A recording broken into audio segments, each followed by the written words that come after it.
Tesla has 2 times the sales of all legacy automakers combined. Elon's company, founded in 2003, has managed to outsell the likes of General Motors, Toyota, Hyundai, and Ford. Yep, all of them together. Musk currently holds a 60% market share in auto sales in the United States and a 60% market share in EV sales worldwide. But is anyone really surprised by these numbers? After all, Musk did warn legacy automakers to up their game. So today, let's talk about how Tesla is killing legacy automakers.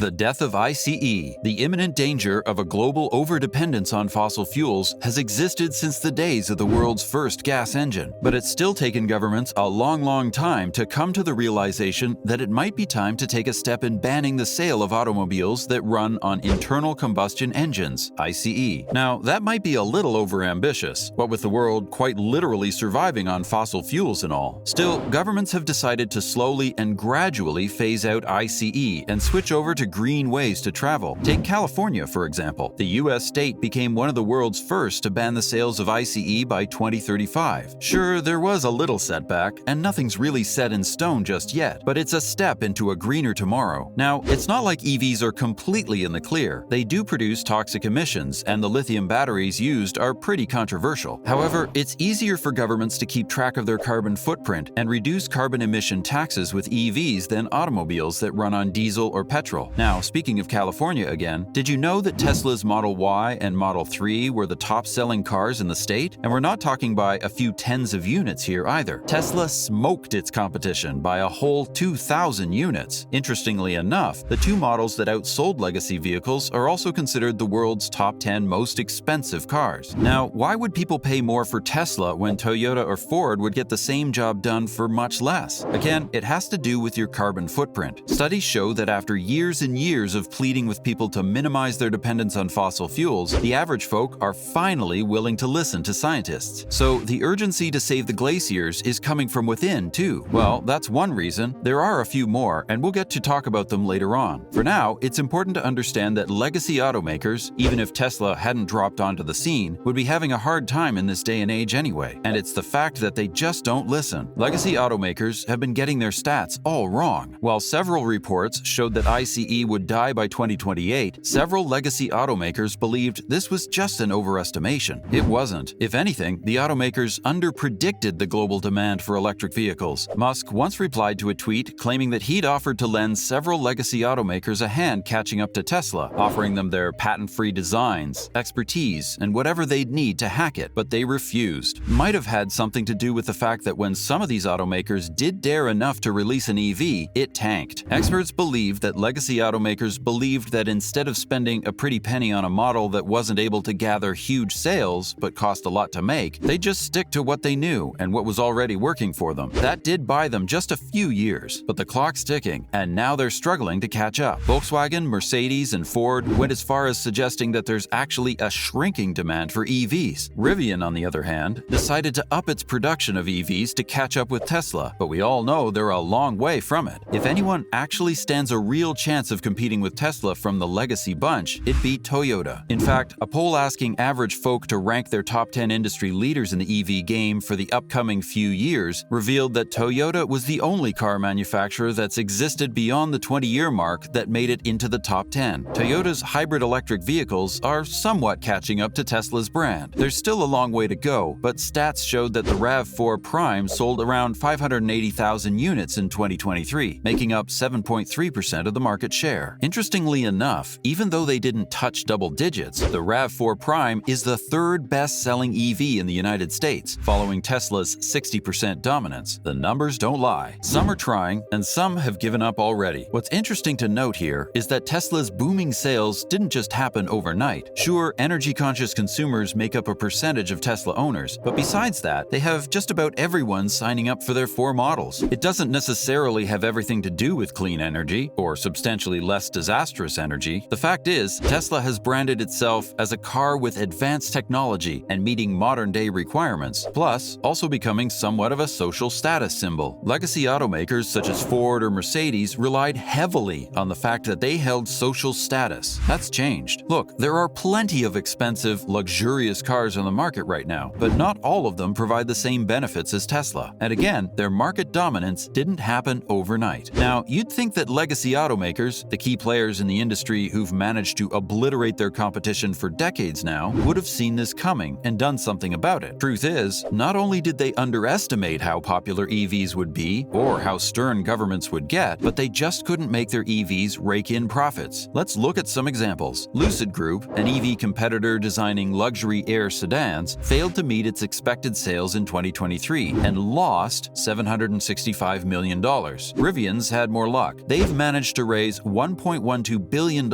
against a projected $1 billion, but they did lose about $1.08 per share. Lucid's managed to secure just enough funding to see the automaker through 2025, and Rivian's gained investors' trust. You'd think that someone like General Motors would have given Tesla a run for its money. Well, the truth is that before Model S, X, 3, and Y were released, GM made a presentation declaring that they'd be working on the next best thing in EV. This was obviously a ploy to get Tesla's shares to drop and for GM to stay on top. However, flash forward to 2023, and it's embarrassingly obvious that they failed. This has been a pattern with legacy automakers. They're just not trying hard enough. Lucid and Rivian are relatively younger players. Sure, Lucid is funded by the PIF and also funds Aston Martin, but they're still new to the EV game. Legacy automakers, on the other hand, have either tried to dismiss the popularity of EVs or made half-hearted attempts at being actual threats for Tesla, besides just declaring that at fancy press conferences. For now, they've been trying to get governments to relax green taxes and let them catch up. Will legacy motors ever catch up to Tesla? Now that's the real question here. Let's say that a legacy automaker actually gets serious about the EV game and decides to put its all into competing with, or possibly smoking, Tesla. What then? While their effort would be commendable, it'd be next to impossible to catch up to the market leader. Again, remember how Toyota's hybrid car, at 7.3%, is the third best-selling EV behind Tesla. They can't beat Elon at his own game for several reasons. Their manufacturing process, for one. Tesla has their lithium-ion batteries situated at the bottom of the car, while legacy automakers are adamant that keeping them at the front is more ideal. It's not. They're following the traditional gas engine design. The front was where the gas engine would go, and they've assumed that EV batteries should go in the same place. However, this means zero front crumples for the vehicle and no trunk storage. Besides hardware, these companies also rely on outside sources, partners, and companies to come up with intelligent software for their modern-day vehicles. Tesla, on the other hand, has been pioneering and perfecting their software for decades now. Did you hear about the self-driving car? There's still more. Legacy automakers are heavily reliant on dealerships to keep their products going. Dealerships, believe it or not, hate EVs. That's because they require little to no maintenance. You can go years and years before having to roll in an EV for a checkup or a change. Workforce would be another reason. Most legacy automakers have unionized workforces who also hate EVs. That's because the process of assembling one requires minimal human effort. This means a minimized workforce. That won't slide. In conclusion, you could say that while Tesla won't be able to kill legacy automakers just like that, it is poisoning them slowly. They're watching on from the sidelines while Musk is basking in the glory and enjoying being the market majority. Just because legacy automakers refuse to adapt and change, something that quite literally everyone had asked them to do, including Musk himself. Still, 2035, which is phase 1 of the phasing out process, is still a few years ahead. Maybe legacy automakers can catch up and hop on the EV train by then. Who knows? As always, if you liked our video, hit the like and subscribe button, and hit the notification button for more videos like this.